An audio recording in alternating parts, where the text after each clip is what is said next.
and welcome to episode 16 of the David Bernard Podcast. I'm alongside my sidekick, Fox 8 meteorologist, Zach Fradella. Zach, today I'm handing one to LSU.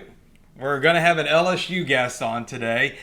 You being a Mississippi State guy, I'm a Texas guy. Who thought it would ever happen? But I can promise you we've got more LSU folk out there than we probably do Texas people listening. I don't know, but we have a lot of state folks listening to the podcast, though. Yeah, I mean, definitely. I think a lot of, especially from the meteorology side, the Mississippi State. But doesn't she have her degree from somewhere else, too? Yes, Florida State. So there you go. Yes. And the person we're talking about today is Dr. Jill Trepanier. She is an associate professor at the LSU Department of Geography and Anthropology, where she spent the past 9 years. She received her master's and PhD, as we mentioned, from Florida State University. She is interested in extreme climatic and weather phenomena, most specifically tropical cyclones, and that's why we're talking to her. Her main area of interest is extreme weather risk and how they impact current and future climatic risk. Dr. Trepanier has researched many aspects of tropical storms and hurricanes, wind and storm surge. We know about all of that, but also of particular interest, she has been researching rainfall and extreme rainfall events, and that's what I've asked to discuss with her today.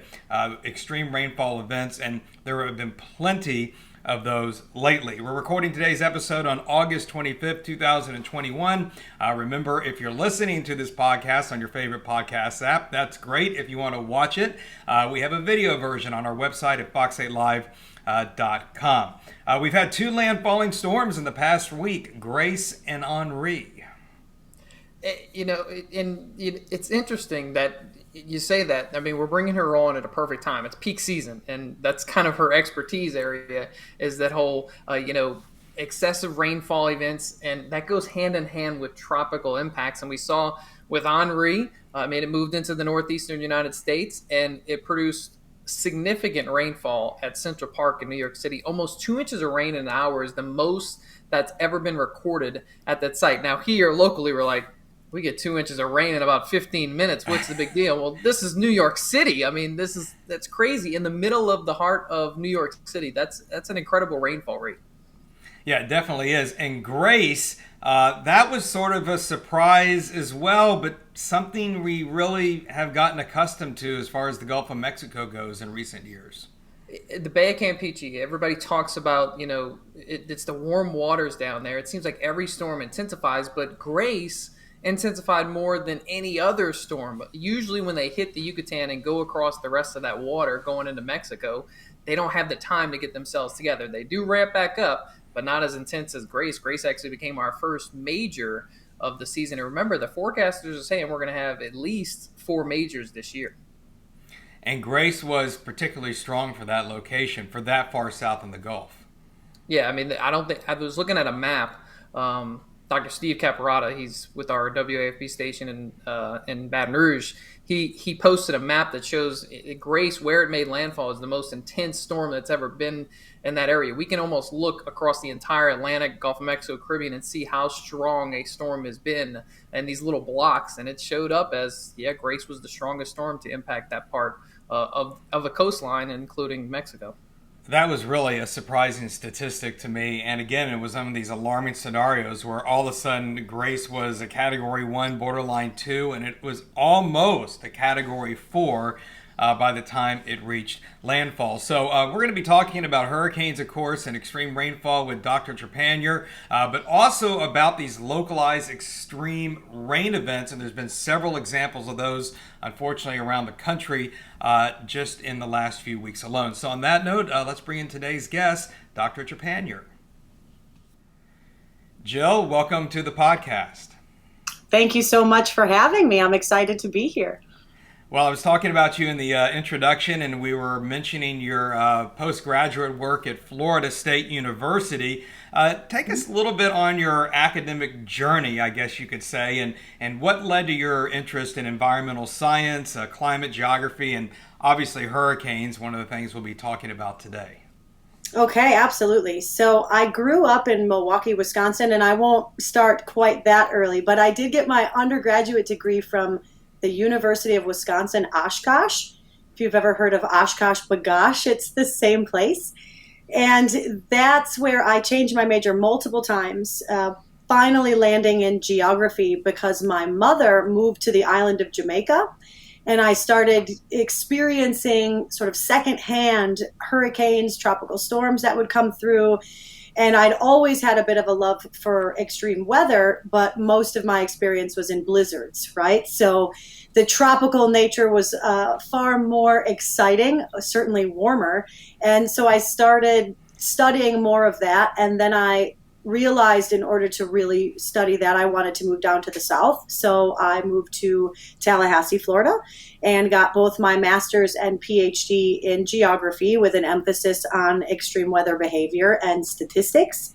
And then that just sort of led me to, applying for a job here at LSU in 2012 when I graduated. And so I've been here ever since as the resident hurricane climatologist on campus. And it's been quite the journey, but it really just started with a kid who was interested in bad weather and whose mom sort of, in a way, pushed me kind of indirectly into the actual phenomenon that I started to focus on. Yeah, that's great. And, I'd say my mom was the same way. She kind of encouraged my interest in weather as well. So shout out to all the moms out there, right?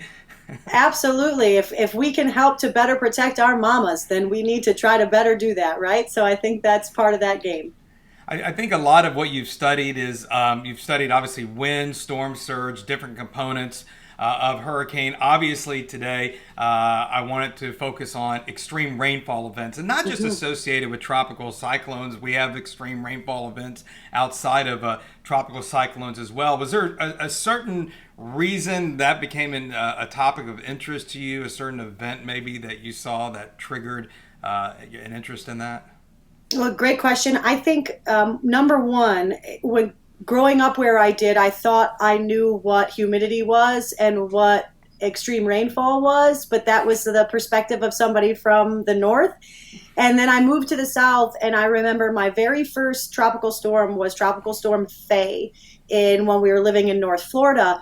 And I was astounded by how much it rained in such a short period of time, where there were lakes that were not there prior to the storm. So it got me interested in just understanding the most extreme aspects. And for a while, I focused on wind. The data are arguably more available, easier to interpret. Precipitation, things can get a little bit harder to find, especially that's not coming out of a model, but actually observed precipitation. And then, of course, moving to Louisiana, we can flood very, very quickly, even in just a regular rainstorm. And then pairing that with things like Hurricane Harvey, which is maybe what prompted the paper you might be looking at, that sort of Harvey, Houston versus Miami rainfall in the storms that we see, just trying to gain a better understanding of how it changes, why it happens, and how we can understand how to help the person who lives along that coast actually also understand their own risk and then respond to it. It's interesting that you say, like, it's how, it's these extreme rainfall events, and you're pointing to a lot of like tropical entities, but a lot of people don't understand that what is extreme rainfall. I have people all the time ask me, and they say, I was driving down the interstate the other day and it's rained heavier than it's ever rained before. Or, we always hear, okay, this is a 100-year flood. This is a 500-year flood. This is a 1,000-year flood. August 2016 is a flood that we all remember. What exactly is extreme rainfall? Maybe not so much associated with the tropical system, but what quantifies that extreme rainfall kind of definition? That's a really good question. And there's an actual quantitative or a number based, right, where you actually have sort of empirical evidence that says, a certain amount of rain that falls in a 24-hour period, right? If you're anywhere near 1 inch an hour, you're in that zone of extreme rainfall. I also like to think of extreme rainfall more as a social construct, which is a little heady, but to think about what that individual population is used to. Because extreme can be extreme just by the perspective of that human, right? If they're used to it raining never more than 6 inches in a period of 4 days, and then suddenly it rains 6 inches in 6 hours, that isn't going to be a very extreme rainfall event. So some of it is, I think, certainly related to empirical data, but then also related to what that community is actually used to. And if it's outside of that realm of normalcy, they are going to think of it as extreme rainfall because they're not equipped to handle it, both infrastructure wise and also sort of psychologically. They're not used to that and they don't know how to respond. Those are really good points, and Jill, we're going to talk about that later on, urbanization and adaptation and how that impacts climate and also climate change. But I want to talk briefly about oceans, and specifically the one we're familiar with the most, the Gulf of Mexico. The Gulf of Mexico is so important to our weather. It drives so many factors, and whether it's temperature, whether it's rain, whether it's obviously tropical activity. I was talking with meteorologist Mike Lowry, super smart guy who knows a lot about Gulf of Mexico and water temperatures, and he sent me the data. I said, Mike, send me the Gulf of Mexico temperature data since we had reliable data, which would be since 1982 when we had accurate remote sensing, right, from satellites that we could get a really good coverage of the entire Gulf and how warm it is. And I found this, I knew this, but I still found it pretty shocking to actually see the data in person that in the last 39 years, since 1982, the 6 warmest years for the Gulf have all been since 2015. He did say that 2021 is running a little bit behind that, but whatever. I thought that was really significant. Why is it so important for the Gulf if we say, well, the Gulf is always hot, but if we add just a little bit more heat and a little bit more energy to it, what kind of contribution does that have to our weather? That is a fantastic question. I think that it really comes down to how a system intensifies. How do you get a tropical storm to turn into a Category 3 hurricane? And a lot of that production of energy in that system is coming from an energy source. And a lot of people think that because it happens in the tropics, it has to do with the sun, and certainly it does, the initial creation. But once we get into the Gulf of Mexico, a little bit of additional heat equates to a large amount of additional latent heat transfer. And that's a big phrase to basically describe we're evaporating more at the surface and then condensing more in the upper atmosphere. If we have a larger exchange from the ocean surface to the atmosphere, we see a larger production of that energy manifestation, right? So we'll see bigger winds, we might see heavier rainfall. And in the Gulf, where, as you said, it's always warm, if we already know that we can form a storm in the Gulf of Mexico, and we wonder, how do we make it worse? Adding heat is going to make it worse. And it's a system that capitalizes on energy availability. And having more energy means having more of that capacity to turn into maybe a rapid intensifier. So one that jumps up in intensity very, very quickly, or maybe one that just sits over the open ocean for longer and is able to then grow in intensity just due to the lack of movement and grabbing more of that energy available in the Gulf. And that could have, not just with hurricanes, just in our day-to-day weather, spring floods, and those influences can extend well inland from the Gulf. This is having impacts on rainfall events over a good part of the country, certainly the eastern half of the country. Oh, absolutely. You can look at a variety of maps that looks at, say, vegetation in the United States, and there's a real nice sharp line that runs all the way through the Gulf, all the way up to, say, northern North Dakota, and everything to the west is dry until you hit the Rockies. Everything to the east is wet, and the reason it's wet is the influence of the air masses moving in from the Gulf of Mexico, dumping rain all over the eastern part of the state, the eastern part of the country. And so, yes, I mean, we can see that signature of the Gulf of Mexico long beyond the Gulf of Mexico. And Cristobal last year was a great example. I think that's the right one, that actually rained here in Louisiana because of the system, and then continued up northward and rained in my hometown from the same system, 1,000 miles away. And I'd never before seen a storm affect both of my places, which was kind of wild. So absolutely, it can go quite far beyond the Gulf. And I think we just saw that too. I mean, look at Henri in Central Park. I mean, I'm pretty sure you've heard the report that Central Park received almost 2 inches of rain in an hour. Now, this goes back to what you were talking about earlier. It's all relative. For us, 2 inches in an hour, it's like, okay, that's a normal summertime thunderstorm. But for them, it actually, I think it might set a state record for the most rainfall in an hour period. That's interesting because it all has to do with Tropical Storm Henri. Absolutely. And I think that, that hits on a big point. When you think about the storms that have made landfall across the Northeast, what it might be a category 1. So to someone in Miami, to someone in New Orleans, they say, oh, well, it's a category 1. We're not going to worry about it. But to somebody in New Jersey, to somebody in New York, they will sometimes take that same perspective as somebody in Miami because they say, well, they're not going to worry, so neither should I. But the reality is their infrastructure and their society is not used to that type of extreme weather behavior. And so they will see more catastrophe as a response. Yeah, it's incredible. I mean, that was Henri, and a few days before that, Fred, that moved inland, caused devastating flooding in North Carolina, and it even caused heavy rain in the Northeast right before Henri in parts of Pennsylvania and Massachusetts.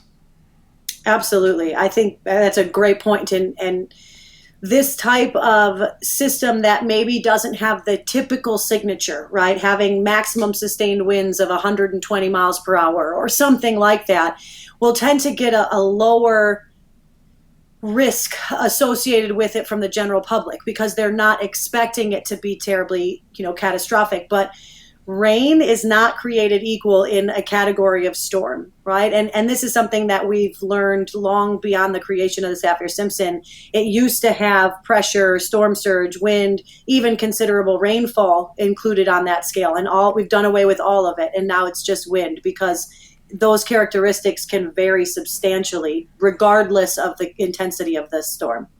Another really good example in a bad way that happened in the last week and a half were the Tennessee floods. Now, those were not associated with a tropical storm, and this was a very isolated incident. I'm sure people have seen what happened in Tennessee in a county just outside of Nashville. I believe there was a stalled front with some of the dynamics that was involved in that. And basically there was this one county that had extreme rainfall training over it for 24 hours. Radar estimates were over 20 inches of rain fell in this county, and they have a gauge that measured, I think, just over 17 inches, which if it verifies will be the new 24-hour rainfall record for Tennessee. And so I think that's a really good example of something outside of a tropical influence, but nevertheless may have had maritime influence, meaning this increased Gulf moisture, ocean heat content feeding into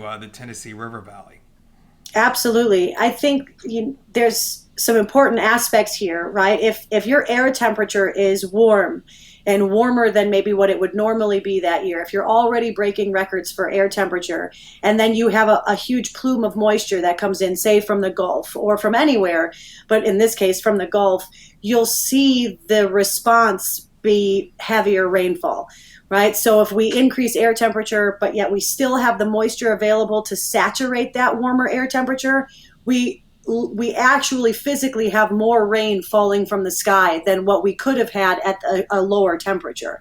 So this is a big piece of, I think, part of why we see so much of these major precipitation events is if we're breaking heat records, breaking precipitation records is the next follow suit. If you have the moisture, you'll break some records because you're already giving it the best environment to form a huge thunderstorm inside of. And I think that's an interesting point that you make there. It's a great point too. How people probably think, okay, well, if it's 98 degrees, then I can rain a lot of moisture out of the atmosphere. That's not exactly always true because we saw this with the August 2016 floods. Now that had a lot of tropical influences, but a lot of times in the tropics, it's the nighttime hours that you really start to develop those stronger thunderstorms and the heaviest precipitation. And we saw that with August 2016, how the storms really fired up at night, and our overnight temperatures are trending warmer because obviously the Gulf of Mexico has been warmer. But it's interesting that you said that. It's because a lot of people probably correlate to, oh, well, if it's 98 degrees, then we can have a bad thunderstorm today. It's not always that kind of heat. It could be the warmer overnight hours. Oh, absolutely, right? What is available to you at the time that the system is building? And then that 2016 storm was wild for many reasons. And really the proximity, I think, of sitting partially over land and partially over open coastal zone just continued to fuel so much moisture into a place where, I mean, I think we're lucky if we drop below 80 degrees here at night in the summertime, especially in August, because it's Louisiana. Everybody knows it's hot. But that minimum nighttime temperature being warmer than, say, what we would expect or what maybe we're used to, certainly if the heat is there, regardless of the time of the day, that system can certainly build. I think that's a great point to bring up. What about the floods in 2016? Of course, we had the Baton Rouge area floods in August, but we also had historic North Shore River floods over here north of Lake Pontchartrain.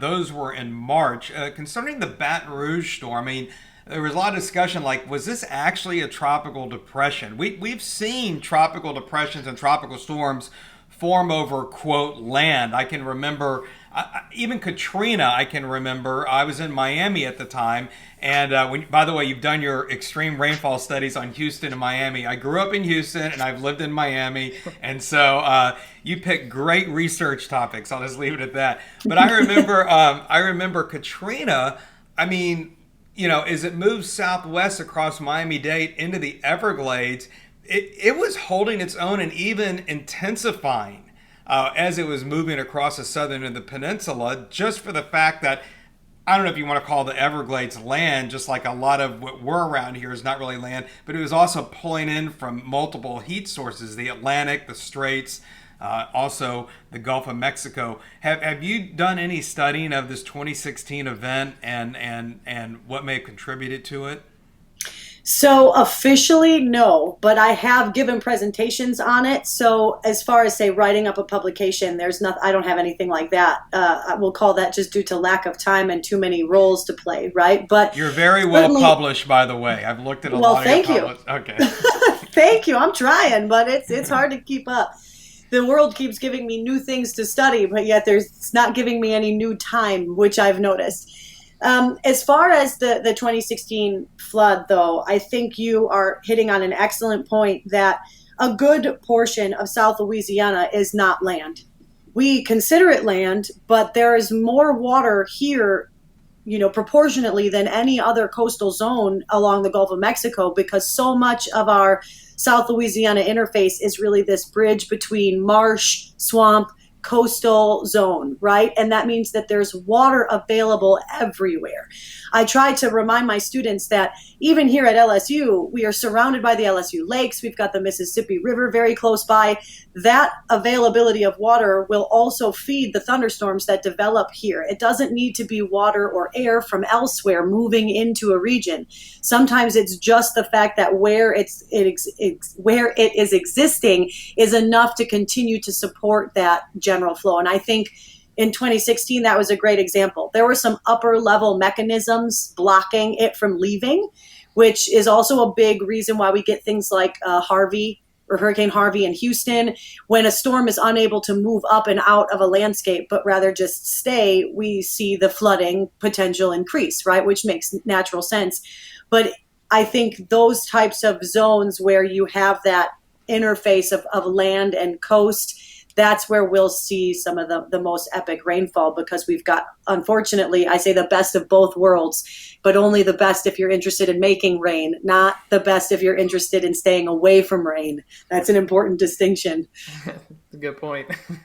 I think when we talk about, we can talk about Harvey a little bit about that, and you talk about stalling systems. And one thing I've noticed is that, you know, climate experts, you know, and climatologists, a lot of them have been quick to jump on events like Harvey and say, this is an obvious result of climate change, or like what we saw with the August floods in 2016. And I think that is like half true, just from the standpoint of Texas. Typically, there is a long history there of stalling tropical systems.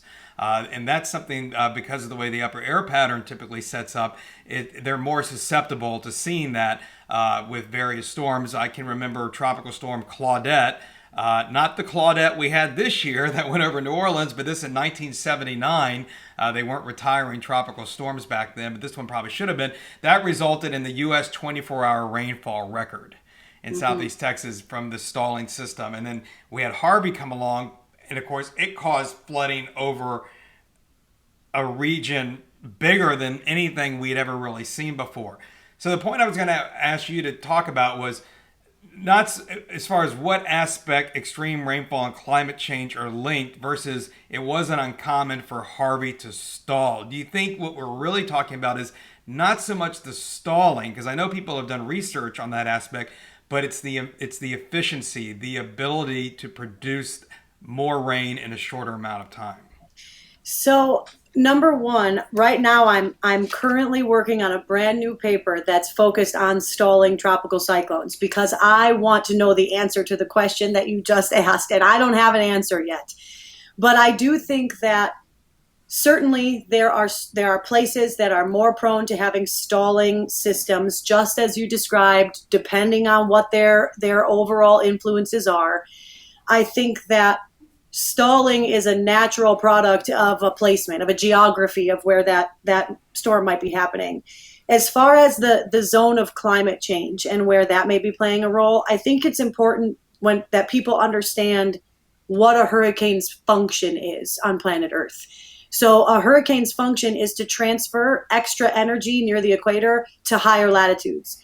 So if you want to argue that we have a higher surplus of energy along the equator, which we do, if you want to argue that, you'll see that there should be a response in the atmosphere of moving that energy from one place to the next. So it gets to this idea that they're more efficient producers of rainfall because they have more energy that they're harnessing and moving as they transport. And then if you have a location like Houston, like certain areas along the eastern seaboard that might have, I think Florence is a great example, when it made landfall in the Carolinas a couple of years ago. If it hits an upper level flow that's coming off of a mountain range, for example, it will stop and it will just produce all of that efficiency in one location, and then you see it flood as a response. So the climate change aspect, pointing a finger at one storm is never the way to go. You're going to have some climate scientists do that, but I think those that are the most careful, that's what I will say, those that are the most careful won't point a finger at one storm, but will in fact just look at general trends across all seasons, right? And if we see that we have more Dorians, more Florences, more Irmas, more et cetera, in every season that we get, there's a great indication that systems are transferring more energy, have more atmospheric moisture available to them due to these sort of increases in the Gulf of Mexico heat content, and that will lead to an increased rainfall signature that we'll start to see. A big flaw in data collection over the years is, as I said earlier, rainfall is hard to come by in a given location. Unless you've got a rain gauge in your backyard or at the National Weather Service office somewhere, you are using interpolated data, right? You're getting data from some simulation, from some algorithm that's building information in between. Since the 80s, we have better satellites, especially now in the last decade. I mean, with some of them, I feel like you can see a blade of grass from outer space, basically. So we're getting much better at looking at that rainfall, but our understanding of trends is limited because we don't know what it was actually like before. We just have to use some inferences and the little bit of data that we do have. So I think there's a lot of complicated relationships between climate change and the actual product of a storm. But fundamentally, remembering that a hurricane is a transporter of heat around the planet. And if the planet has more heat to transport, you should see a response in the system. And they become more efficient, as you said, and can make it rain more than they could before. I mean, that's the way to say it, I guess. So let's kind of shift gears here for a second. And so we've got all this rain falling. We're seeing more intense rains in shorter amount of times. We're seeing more flooding.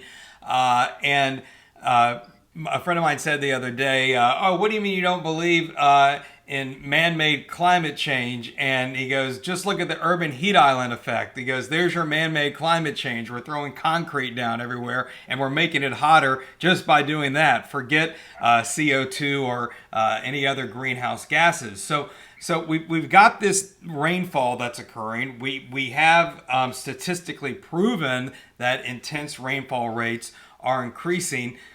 What can we do to make things more sustainable, adaptation? I mean, this is what I've been preaching this for years, whether you're talking about hurricanes directly or just in the way that we build. I mean, you look around at Houston and Harvey, you have 500 square miles of concrete. I mean, you have this massive urban jungle. You have New Orleans with antiquated drainage systems and all our challenges here. Where do you think we should be? What direction should we be going with this? It's a big question. It's a big question. That's a big question. That's a big question, and I think that there's a way to kind of answer it in multiple ways. But for one, I think over many years, many decades, we have been building our environments to live in with a complete neglect of the actual environment that we're building in. Meaning we want to, let's say, control the Mississippi River, and we put in a variety of infrastructure to do so. With doing that, we're completely neglecting the fact that the Mississippi River moves naturally from west to east over thousands of years.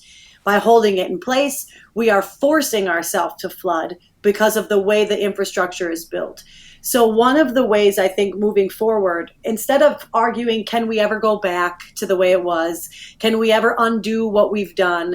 None of that makes any sense to me, because it's all about actually moving forward with decisions, right? So I think a lot of it is those that seek to develop should do so with a scientific advisor in mind, right? Actually talking to those that spend their time studying this.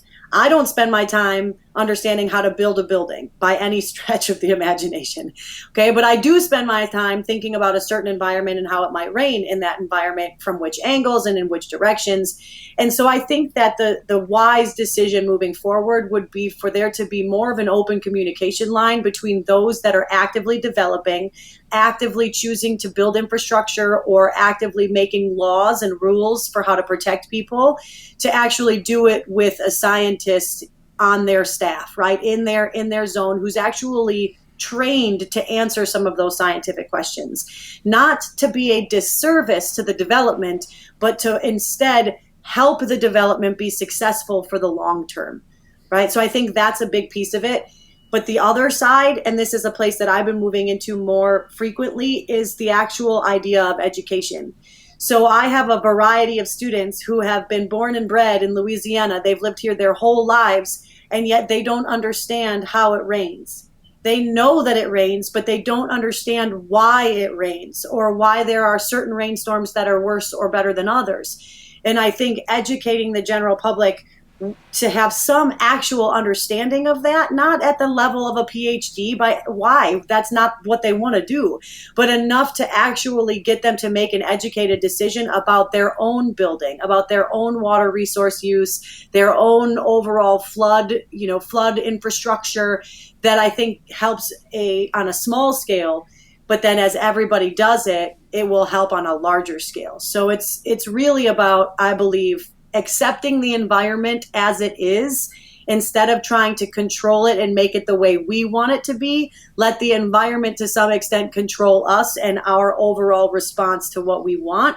Have those two worlds meet together. Because for a very long time, we just said, that's okay, environment, you do what you want to do, but I'm going to go ahead and rewrite Mother Earth, right? And so we do that, but it leads to problems down the line because we haven't thought about what the actual function of that environment is supposed to be.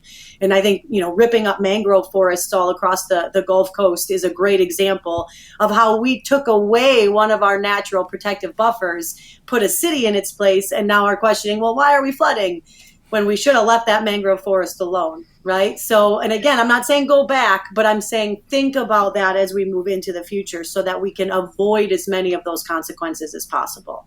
And I love those 2 points that you made, and I think you're hitting it right on the head, the education aspect, because we deal with the general public being in TV. We always get emails and whatnot, and everybody's always like, it's raining so much more. It's raining so much more. My subdivision's never flooded before. The general public doesn't understand the basic concept that the more of these subdivisions that we're building, the water has to go somewhere, and it's not going into the middle of the trees like it used to. It has to be drained.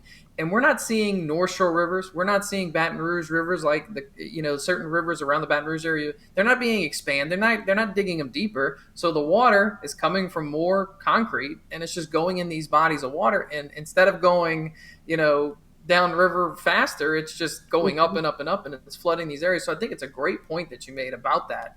Is how we need to educate these people, more the general public. It's that concept of the more you build, the water has to go somewhere.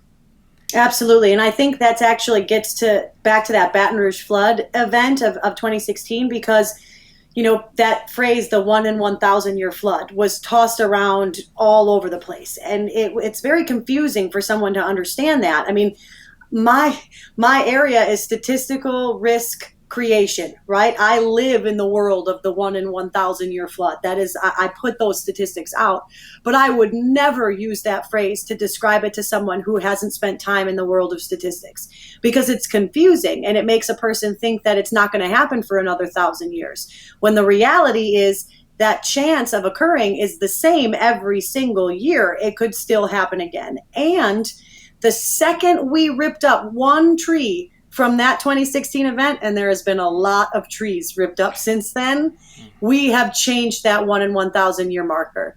Anything we shift ultimately shifts that final statistic, because we're now not playing in the same playing field.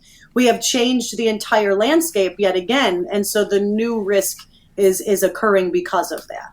And I think the way I've been saying this for years, and I've lived in the hurricane zone my whole life, from Houston to South Florida and for New Orleans now for a number of years, is that if you live in the hurricane zone, we need to build for hurricanes. We need to raise the buildings. We need to fortify the structures for the wind. They've been building for earthquakes in California and the West Coast for decades. I mean, you can't build out there. You have to assume the worst is going to happen. And so that's how we need to start looking at things overall, even when it comes to just extreme rainfall and also flooding. And there may be some things happening in the state to where they're going to maybe tighten up the building codes just a little bit that would lessen the impact on some of these floods, which I know would have been the case in the Baton Rouge flood, some of those newer subdivisions. If those houses had been forced to build just a little bit higher, like a foot or so, it would have significantly mitigated the amount of damage that we saw from water intrusion. Before we go, Jill, I want you touched on it, but talk just a little bit more about your outreach efforts. Are you working with local schools in the Baton Rouge area? What does it entail?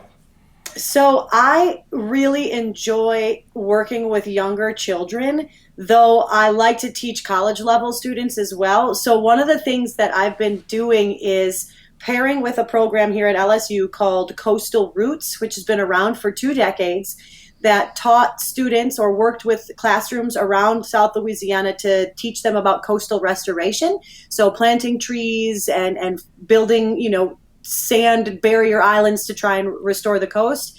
I partnered with them to teach students about dendrochronology. And if you know what that is, it's actually dating or finding information from a tree, right? So we can look at, many people have counted the rings of a tree to see how old it is. That's it at its bare, basics.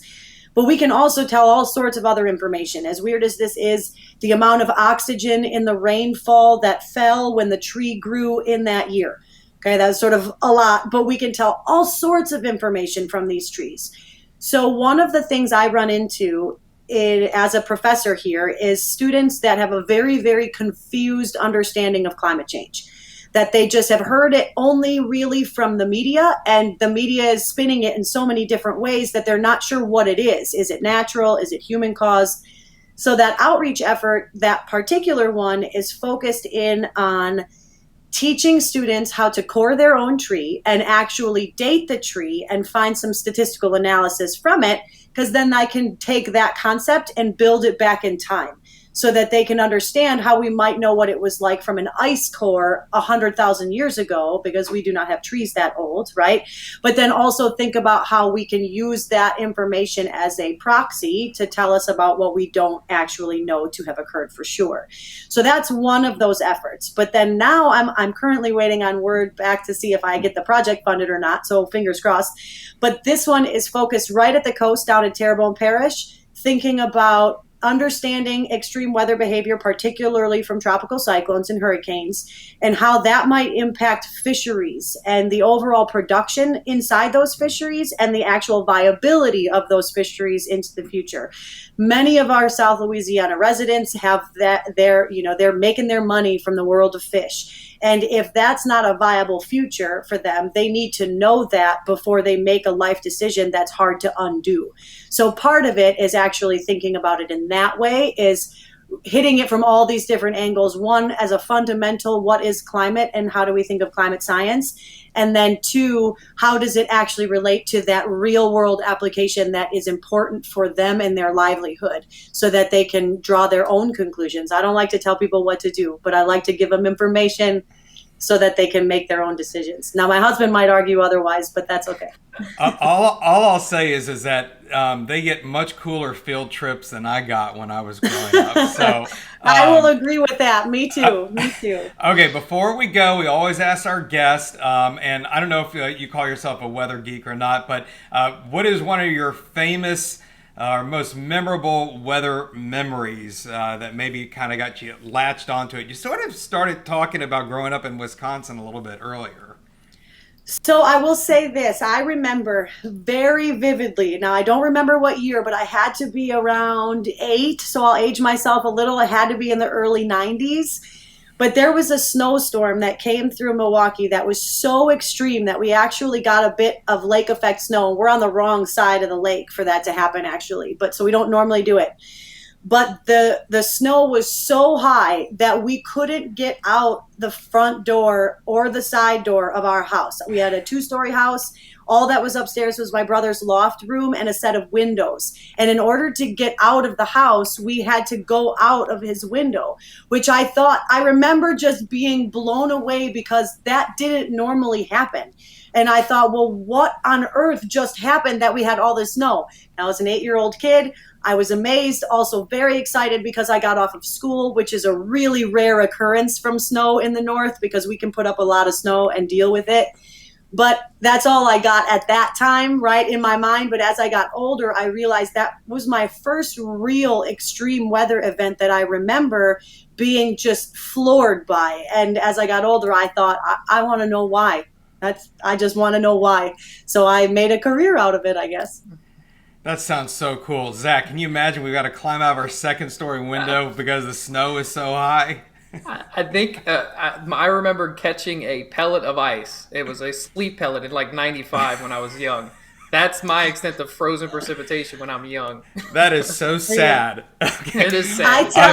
I tell my students that if they want to get a taste of what it's like to live in weather that's that cold, to go into, if they're a server at a restaurant, go inside the deep freezer and stand in there for 15 minutes and you'll have maybe a tiny iota of how cold that air can get for a period of time, because that's as close as they'll get. It just, that's part of why I moved to the South. I like it where the sun shines. All right. Yeah. For all the hurricanes and the extreme rain and everything we don't have the blizzards and the severe cold, and that's fine with me. Dr. Jill Trepanier, thank you so much for being on the podcast today.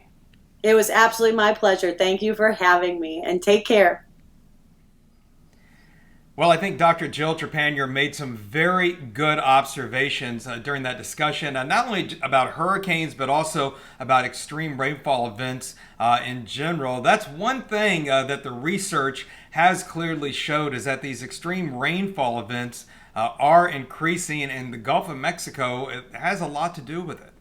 Yeah, I mean, we live right next to one of the really, I mean, warmest bodies of water in the northern hemisphere. Honestly, it's like the Gulf, and I mean, you've made this point multiple times, and we've talked about this behind the scenes.